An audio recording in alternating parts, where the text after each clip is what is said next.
What's up guys, welcome to another video.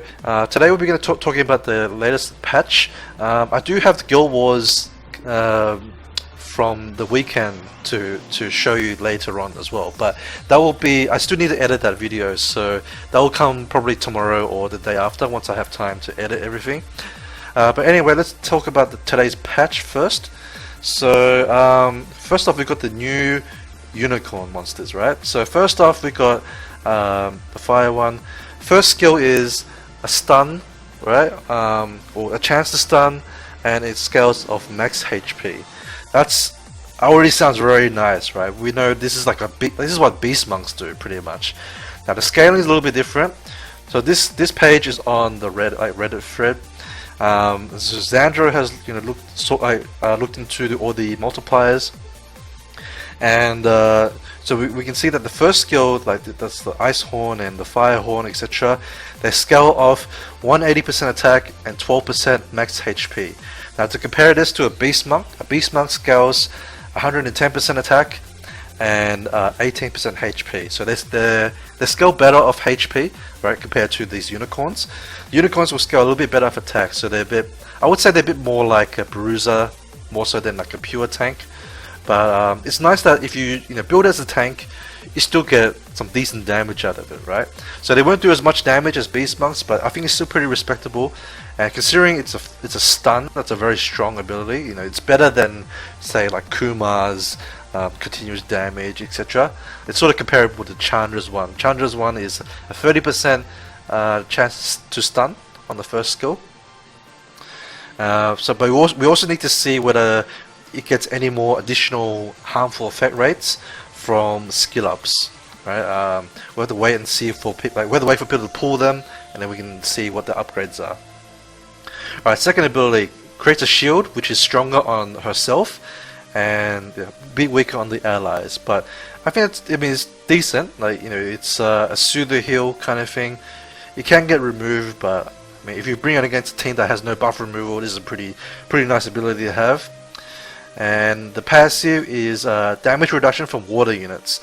So this is pretty nice. Like, this could be like a potential fire tank for Guild Wars. I would say it has some potential on arena defense, because protection against water is quite nice, because normally people will bring obviously water nuggets when you have a fire heavy team, right? But if it's harder for them to kill, then they may not be able to one shot the unicorn, right? And then if you run her on Nemesis or something, then she could maybe potentially cut in and buff the shield up for the rest of your team.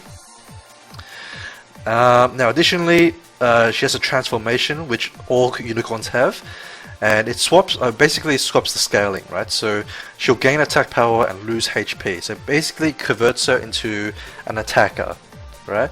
And she gains an additional turn straight afterwards. So I think this is has a bit of potential to be a bit broken, because as you know, when you gain an additional turn, it resets the diminishing returns from Violet, right? So this makes all the unicorns very potent with Violet, or potentially very potent. So you could do an ability, Violent proc, transform, do another ability, and proc again with the max chance to Violent proc, right? So you can have some potential to get some really crazy turns. As for her human form, she does defense break on AoE, which I think is quite nice, and then her passive is increased attack bar whenever you get a critical hit, which is okay. I mean, 25% is not going to make her go crazy turns, right? Because even if she violent procs and she attacks again and gets crit, she'll only get 25%, because actually no, something I just realized here. She attacks all enemies and defense break, right? So if she crits all enemies with this, I think she could potentially just get an additional turn out of that, or she'll get a max attack bar maybe. I think we have to see this in action, but reading that it is potentially like that, but I think it would be quite busted if it was. So I guess we'll wait for people to build her, and then we can see when that happens. Alright, so the unicorn, the water unicorn, this first skill is a bit different to the other ones, or at least it's different to the fire one, right? So this one freezes instead of stuns, which is a big difference. So freezing means that you can still get the cooldown reduction when the unit gets the turn, but if they were stunned, then they don't get the cooldown reduction, right? So that's a pretty big difference. But otherwise, it's like going to be same scaling and, you know, max HP damage. Okay, and the second skill, Provoke. So he attacks as well, and I believe the multiplier is here too. Fierce Charge, 300% of attack and 20% of your max HP. That's pretty decent. That's pretty chunky damage, or potentially very chunky damage. And it also self-buffs counter attack.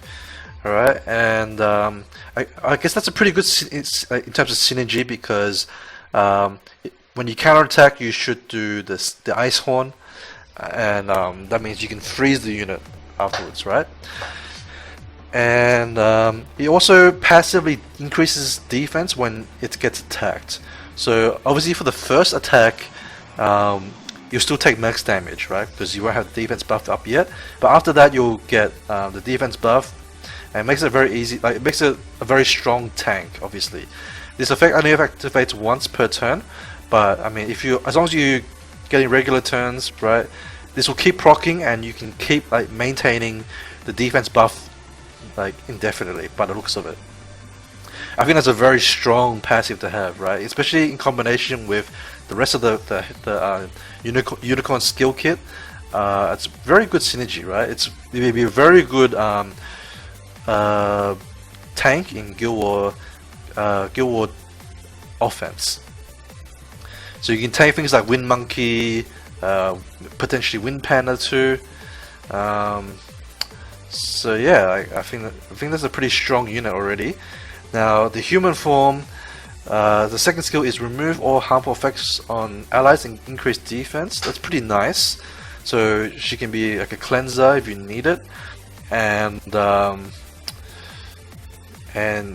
she also buffs defense. So that's good with like just defensively or with defense scaling nukers. Is pretty nice.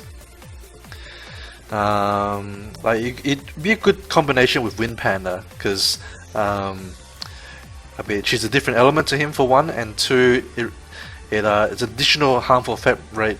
Oh, sorry, harmful effect removal, and a defense buff, you know, which Panda can't self buff, right? So that's a pretty nice combination there. Grants immunity on the ally for one turn every turn. I'm not sure whether it means herself or like another ally. It doesn't really say. This is like very ambiguous what it means, right? Like which ally does it mean? But I guess we'll see when we use it. I wonder if it's like random by the sounds of it, maybe, because it doesn't say like, you know, give it to the lowest attack bar or whatever like that. Okay, the wind unicorn. So she creates max HP shield again, and her passive is increased attack bar whenever your other allies get attacked. So this is pretty nice for arena defense potentially, or even just like on offense. Like you can cut in with her, right? So let's say in Guild Wars offense, you just use her like a support, right? And you use it against like a team that has like AoE stuff, like say Veramos or something like that, right? Then she'll get 45%. Also, in Guild Wars it will be 30%. In Arena Defense it will be 45%. But she'll gain that attack bar, and then she can cut in and protect your team with a shield, right? So I think that's potentially very strong. And her human form attacks the enemy 4 times and remove beneficial effects. This is like a single target buff removal. 4 beneficial effects is quite a lot, right? It's a lot of chances to remove. This is very similar. Like this is very similar to Efna. 1 less attack, but it can potentially kill Filmars, right? She could be a Filmars counter. She even puts continuous damage. So let's say you attack, like the last hit removes the Endure. You may not kill the Filmar straight away, but you can apply the continuous damage on him, and then he's basically dead next turn, unless something on his team heals him, right? So I think it's a potentially a good field counter. And the same passive is the same as the fire one. I think this unicorn passive is much stronger. The unicorn form. All right, the light one. So this is same first ability, second skill, same ability as the light one, and the obviously it's the light one. Same ability as the blue one, right? Provoke and counterattack, and passive is like a self molly, glancing hit reduction, or the increased glancing hit, and also like a Diaz thing, decrease critical hit by 50%. So that's again similar to the water one. This is another good tank because you can provoke, and then it's like harder for them to like crit you, and there's a high chance for them or like a increased chance for them to glance you too. So this is another good tank already. Probably very annoying to kill. And the light form removes the harmful effects on all allies, and then decreases the chance of being critically hit for 2 turns. Okay, that's okay. So that's similar to the water one again, except instead of buffing defense, it's buffing anti-crit, and same passive as the water one too. So we'll have to see how that plays out if anyone ever gets one of these. Alright, the Dark Unicorn. So again, the stun. So only the water one has a different first skill. This one also creates a shield, and then third ability, reflect damage back. That's kind of boring and not very good, I think. I guess it's okay if you're running like a team that's trying to reflect damage and kill them. I mean, there's a few more there's quite a few reflect units now, but I don't think it's good enough. Like, it's better than, I would say it's better. Yeah, it's better than Sonora, I think. But yeah, it seems a bit underwhelming compared to the other unicorns. And the dark form, or the dark human form, attack all enemies to an increased chance of glancing and decrease attack power. That's not bad. It's okay actually, but you have to transfer to the human form before she uses this, so it's a bit strange. I don't know. I'm not that. I mean, then passive is increased attack power when you attack. I'm a bit underwhelmed by the dark one. I think it's easily the worst one, and I think all the other ones are pretty decent in their own in certain ways. Now, the one problem with these unicorns though is that the transformation relies on like manual play, right? The AI is, I don't know how the AI is going to select when it's going to transform. So I don't know if these units are all that good on defense, but offensively they're very flexible, right? They have a lot of different things they can do. So I think they're a pretty strong offensive unit. Alright, so one very exciting change for this patch is there's a new achievement for Ifrit summoning. Finally, after 2 years, they finally added something like this to help people, with bad luck on summoning Ifrits. I wish this was in the game, back when I was chasing my Ifrits. But if you summon 5 Ifrits, you'll get 1 free Ifrit from this achievement, right? So in this scroll, you can pick which Ifrit you want. That's amazing, right? You still have to get 5 Ifrits, which does take about 5 months, 5 to 6 months. But at least eventually you're gonna get it, right? There's no excuse now. People complain that Fuel Mars is not farmable because I may not get it. It's all RNG. Well, now you have no excuse. You have guaranteed Fuel Mars, okay? And it's based on the number of times you purchase the Ifrit summoning pieces. Alright, now another thing they've changed is legendary summoning piece crafting has been added to the craft building. This change is pretty underwhelming in my opinion, mainly because you have to use 2 4-star units in order to get, it doesn't specify here, but it's 15 summoning pieces, okay?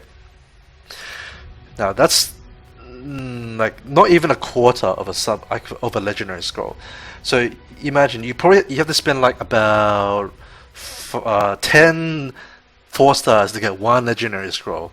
I think that's really bad value. I would think it would be balanced if it was 1 4-star monster, but 2 is like way too expensive. But there are some units that you probably don't mind utilizing. You don't mind feeding it to get these summoning pieces. So the units, actually I'll show you in game just so that you have a visual representation, but let's talk about the other change. The last change is the UI modifications. So max level, XP and monster name, the display has been improved. Max limit on items you can possess cannot be shown on the storage. So this is for like the rune crafting and stuff, right? I think. So rune crafting, the cap has always been 9999. Okay, so so now you know for sure that's the maximum, but yeah, people knew that for a while anyway. But I guess it's now more transparent. And the rune grade display has been improved in the rune info UI. I originally thought they were changing the color of the plus 15 runes, which would have made sense. But I'm going to show you. I'm going to switch to my in-game, right? So here, this is the UI change. Like, what? This is like absolutely useless, right? So now you know your legend rune is a legend rune. I was thinking that what they probably should have changed, and what they should have changed, right, is change the color of these runes when they're plus 15. That way you know that, okay, this rune's not plus 15 yet, I can go and upgrade it. That way, let's say you just leave like the orange ones that at like as plus 12 and have a different color for plus 15. That would have made more sense, but I mean, this change here just doesn't make sense to me. It just seems kind of useless. Now in game, so you got the crafting and it's in the special section, so you get 15 scrolls for here, right? Now some of the units that you may not mind like feeding to this is like Chloe, right? Because Chloe, first off, you don't really need more than 2, right? I think even like 1 is generally enough, but some people build 2 for like different builds, right? For me, I build her like 1 for like R5 Katarina team. I don't use that anymore, but like it's as a just in case anyway. And the other one I use for Guild Wars. But you could build 1 like a slow Chloe for Guild Wars and 1 fast Chloe for like a different kind of team, like for like a slow nuker team or for arena defense. So I think 2 is the most that you ever need, and like you don't really need multiple copies of her, right? Because like unlike say like let's say Kung Fu Girl, right? Kung Fu Girl is a rare skill up, so you're gonna need to save them up for when you get Xiaolin or the light dark ones. But Chloe, the other forms are nat 3, right? So you don't actually need multiple Chloes. The only other the only other nat 4 is Iona. But if you get Iona, you can skill her up with like the Renas and Michelle's anyway. So like, I think these sort of units you don't mind feeding them. Another good example are the towers. So let's say like Gildong, right? Gildong and Wuchi. You don't need more than 1. Or actually, for those try hard, like those who are trying hard at Warboss, you might want to keep more of these, right? But Wuchi, I think you only ever need 1, right? So you can feed any additional ones away because there's always the fire towers to skill up. Like if you happen to get Huadam, in the future. All right, now going back here. So now let's talk about the skill rebalancing. There's other people have been doing videos for it already, but I just want to talk about it a bit more in depth and just give you my opinions on these skill changes. All right, most in particular, the Water Hell Lady change. So the Water Hell Lady Beth, her third skill used to be single target, 2 hits. Now it's changed to AoE and 2 hits. The defense break and the HP block, the duration has been decreased to 2 turns. Now with the 2 hits, the defense break applies first, and then the HP block applies second. Okay. I'll talk about why that's important in a second. But also the max HP the destroy effect has been reduced from 75% to 50% of the damage dealt, and the skill cooldown has been increased by 1 turn. Alright, that's fair enough because now it's an AoE. Now, the reason why I think this is it's obviously the most interesting change, but it really changes the way that people are going to use Beth. So currently, the best use for Beth, in my opinion, is to use her in Guild Wars offense, right? And she also has like a decent application in the Fire Beast because of her AoE. She's actually better. I think she's better now in the Water Beast. The Fire Beast raid, because now she has 2 AoEs. Her second ability already is on a 2-turn cooldown, so adding the third one as another AoE just gives her more chances to AoE the adds, right? And plus, she still does the debuff. Like, she does defense break for the groggy stage, so she's still a pretty strong unit for that. Now, as far as Guild Wars offense is concerned, currently the way I use my one is I build her as more of a bruiser because her multiplier used to be very high, right? It used to be 440%. If we go to here, so now the multiplier here is now 240% per hit. Alright, so it's actually, it used to be 440 times 2, now it's 240 times 2. I think that's still pretty nice. It's still like obviously we were expecting it to be nerfed, right? Because obviously 440 times 2 against everyone is like busted as hell. But 240, I think it's reasonable for an AoE. Now, as far as the numbers are concerned, in total, the multiplier is the same as Alicia's third skill, so that gives you an idea of how much damage it would do. Oops. Now going back. Now, so I think this change makes her a bit more suited to like a wombo combo team as opposed to a bruiser type. She was pretty good as a bruiser because her base HP was quite good for an attacker, and her base defense was like pretty respectable too. But now I think she's probably more of like I would build her more of a YOLO monster because you need the damage. Alternatively, you can still build her tanky, but build her as more like a fluffer. So the best thing, I would say the best way to use her is to use her on arena offense as your first nuker, because the reason is she defense breaks on the first hit, right? So in case your Galleon derps, she has a chance to proc this as well, right? To proc this additional like defense break, so she can defense break for herself, and that means the defense break also can be given to your next nuker as well. Now, additionally, she'll heal block, right? So that counters Nemesis units, and if they resist the heal block, well, you're destroying a lot of their HP, so they're not going to heal for very much. So I think this is very strong against those sort of teams, especially if you have a Tiana. As far as Guild Wars offense is concerned, I think she's probably going to be more suited to like a Will Shield team, like Galleon, Beth, plus a nuker. That's probably like what I'm going to try to build her as. And I will probably try different builds on her, but if I really like her, then I might build 2, because I do have a second one.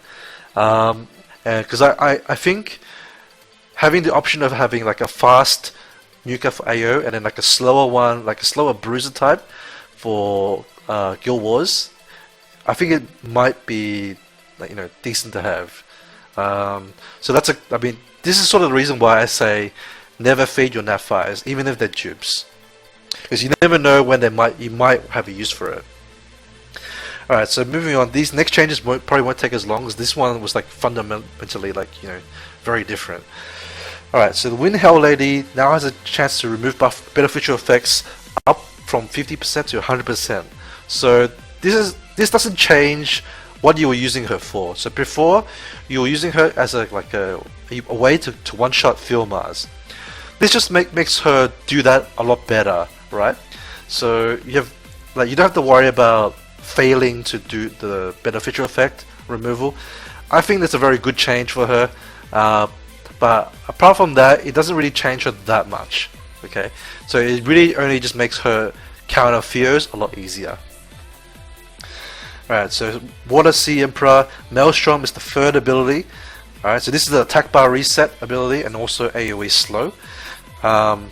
So the cooldown has been reduced to 5 turns. So it's a 4-turn cooldown when it's max skilled, and I think it puts it more in line with Varad, especially for TOA, right? Or TOA hard, I should say. I think obviously it's a good change, nothing to complain about. The ninjas, the dragon attack for the dark and fire one, the damage has been increased. I mean, fire one, no one uses anyway. The dark one, if you have it, well, congratulations, your Han does more damage.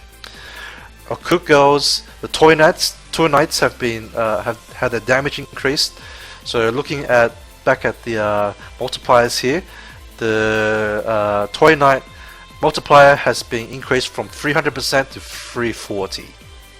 So nice buff, but this also means that TOA is a little bit harder. So I hope that it doesn't become like an Artamiel, and I hope that Come To Us realizes this and like rebalances TOA hard for the Okuko stage, because of that. Now the Light OG, this additional effect for her Light Guardian Angel hasn't been implemented yet. It'll be implemented later. But again, this is gonna make TOA hard more annoying. Whether this is any good for Laura owners, I'm not sure. It doesn't sound very game breaking to me. But 3-turn defense buff is quite a lot. I guess anyone who has one, you can tell me whether that's good for you or not, because I don't feel it's going to change her much in terms of like player usage. Alright, Rahul has now has a branding effect for 1 whole turn instead of life drain. You can argue this is about the same as, like, in terms of usefulness, as the life drain effect. The life drain effect is unreliable though. It's 50% chance. That's pretty stupid compared to, Chandra, who stuns on first skill, or Ritesh, who provokes on first skill, right? So 1 turn branding is not going to make Rahul any closer in power level to the other Beastmarks. And I mean, compare this to Shazam, who has a 1-turn defense break. That's way stronger than branding effect. If this branding effect was 2 turns, it would be a very good monster, right? I would say it would be, maybe not better than the other Beastmarks, but it will make him like equal in terms of like usefulness, or at least give him like freeze effect, right? So that's like in line with Chandra. Maybe slightly worse, but hey, it's better than 1-turn branding.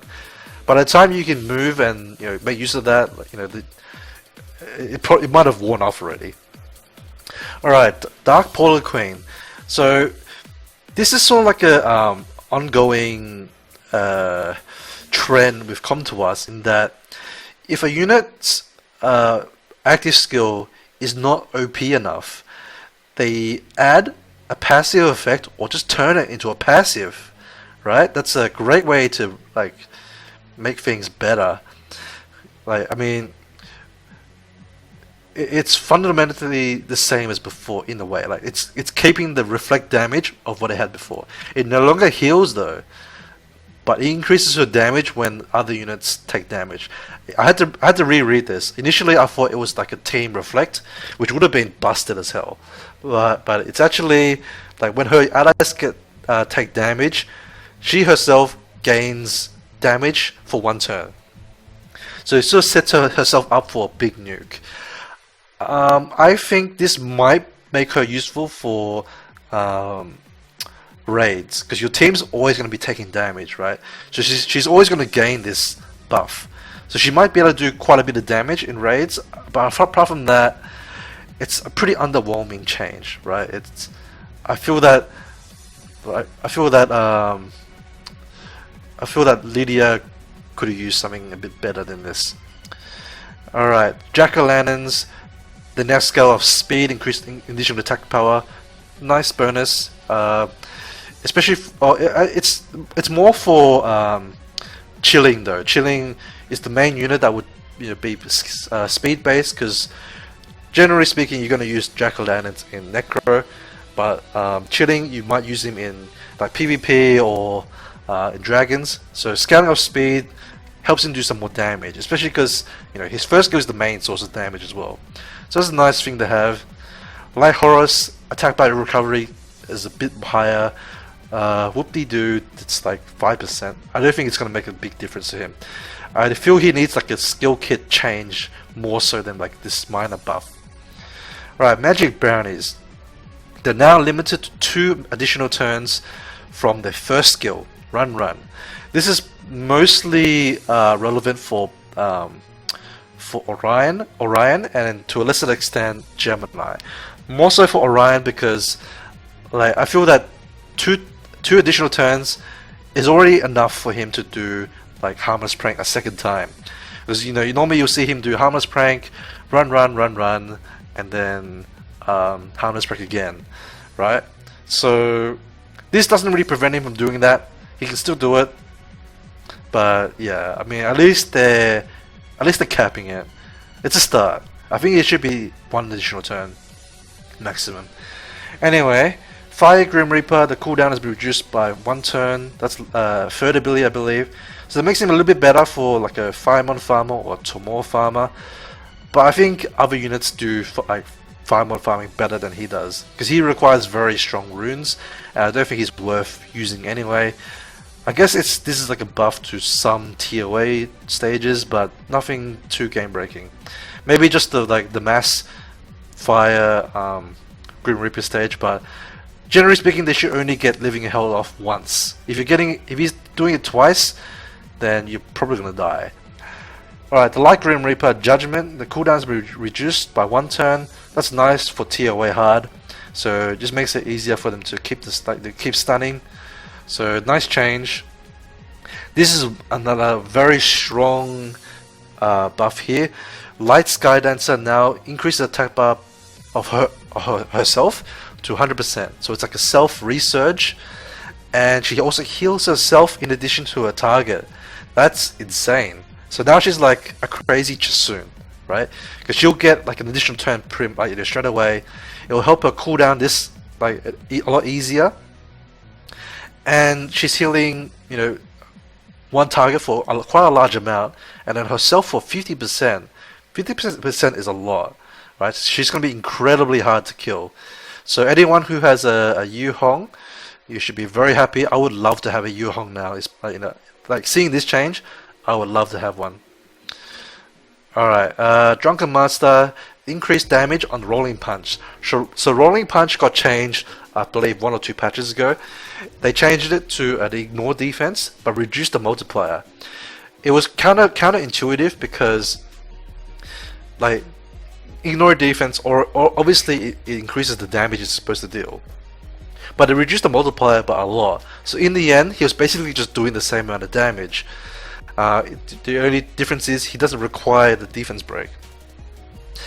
Now, this does change and like increases damage, so it might be useful in like some of the raid beasts, because if you ignore defense, you can kill, you can do more damage to the boss during the normal phase, the non-groggy stage, and some of the Drunken Masters have decent skill kits for that sort of the raid scenario, i.e. attack-based scaling heals, right? So Drunken Masters maybe can be used now. I think at least it's a step in the right direction. Alright, martial artists. I think some people have expressed the interest in building the fire one because immunity to decrease defense, that's pretty huge. It's sort of like Tractor, right? Tractor is immune to defense break. That's pretty nice. So he could be like a good fire tank, right? Or like he can tank water units for you. And he also gains additional turn when he does his second ability, which is a stun, right? So yeah, and then also the first skills have increased activation rate on stun, right? And after skill ups, I believe it's a 60% chance to stun. So fire martial arts might be okay. The other ones I'm not so sure of, but yeah, I heard people talking about the fire one. All right, I think that's pretty much it. Yeah, that's all the main changes. So that's pretty much all I wanted to talk about. This video did take a lot longer than I thought it would. I guess there were quite a lot of changes and a lot to talk about, so I apologize if this video is too long for you. But anyway, I hope this is a bit helpful. If you have any questions or you want to discuss anything about the patch, feel free to ask me in comments as usual, and I'll answer you as soon as possible. So until the next video, have a good one, and I'll see you next time. Bye bye.